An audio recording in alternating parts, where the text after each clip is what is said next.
السلام علیکم ورحمۃ اللہ وبرکاتہ۔ سامعین، آؤ مختصر قرآن سمجھیں۔ پارہ نمبر 27 کو لے کر ہم آپ کی خدمت میں حاضر ہیں۔ اس میں سورہ زاریات کا بقیہ حصہ ہے، جس میں فرعون اور اس کے اہلکاروں کے دریا میں ڈبوئے جانے، قوم عاد کی ہوا کی نظر کیے جانے اور قوم ثمود اور قوم نوح علیہ السلام کے عذابوں میں گرفتار کیے جانے کا بیان ہے۔ سورہ طور میں کئی باتیں ہیں، جیسے قیامت کا بیان ہے، جنتی جنت میں کس طرح گھومیں گے پھریں گے اور ان کا اعتراف کیسا ہوگا، بہت ہی دل نشین انداز میں بیان کیا گیا ہے۔ نبی کریم صلی اللہ علیہ وسلم کو اہل مکہ نے کیا کیا کہہ کر تکلیف دیتے رہے، اس کی جانب اشارہ ہے۔ سورہ نجم میں کئی باتیں ہیں۔ نبی کریم صلی اللہ علیہ وسلم نے جبرائیل علیہ السلام کو 2 مرتبہ ان کی اصلی حالت میں دیکھا، ابتدائی نبوت میں اور معراج کے موقع پر سدرۃ المنتہا کے پاس۔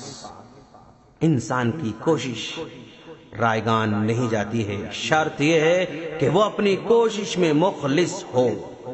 سورہ قمر میں کئی باتیں ہیں، چاند کے 2 ٹکڑے ہونے کا، جو کہ آپ صلی اللہ علیہ وسلم کی نبوت کی نشانی اور کھلا ہوا معجزہ تھا۔ پورا قرآن مجید انسانوں کے لیے نصیحت ہے، اس لیے اسے بہت آسان بنا دیا گیا ہے تاکہ ہر شخص سمجھ کر اپنی زندگی میں نافذ کر سکے۔ مختلف قوموں کے دنیا میں عذاب میں مبتلا ہونے اور آخرت کے دن پریشانی میں گھرنے کا بیان ہے۔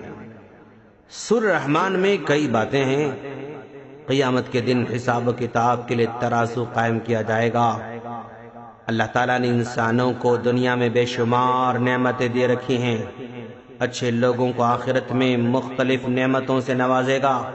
ان کا تذکرہ کر کے بار بار یہ سوال کیا ہے کہ انسانوں اور جنوں، تم سب رب کی کن کن نعمتوں کا انکار کرو گے؟ سورہ واقعہ کی بعض باتیں یہ ہیں، قیامت کس طرح واقع ہوگی، اس کی ہلکی سی جھلک بتائی گئی ہے۔ قیامت کے روز لوگ 3 حصوں میں بٹ جائیں گے، سابقین اولین، اصحاب الیمین اور اصحاب المشأمہ، یعنی جہنمی لوگ۔ اللہ کی قدرت کاملہ کا بیان، نطفے سے بچے کی پیدائش، کھیت میں پودے کا اگانا، آسمان سے بارش نازل کر کے اسے پینے کے لیے میٹھا بنانا، درختوں سے آگ پیدا کرنا، یہ سب اللہ ہی کی کاریگری اور قدرت ہے، کسی انسان کے بس کی بات نہیں ہے۔ سورہ حدید میں بعض باتیں ہیں، اللہ کی وحدانیت کا بیان، فتح مکہ سے پہلے خرچ کرنے والوں اور اللہ کے راستے میں جہاد کرنے والوں کی فضیلت کا بیان ہے۔ قیامت کے دن مومنوں کو ایک نور دیا جائے گا جس کی روشنی میں وہ چل رہے ہوں گے، اور منافقین اس نور سے محروم ہوں گے۔ لوہا، اس کے کتنے فائدے ہیں بیان کیا گیا ہے۔ اسے ہتھیار بناتے ہو اور دوسرے منافع حاصل کرتے ہو، جیسے گھر بنانا، گاڑی بنانا، پل بنانا وغیرہ وغیرہ۔ اس طرح پارا ختم ہو جاتا ہے۔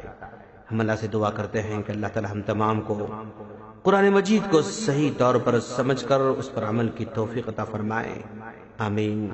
السلام علیکم ورحمۃ اللہ وبرکاتہ۔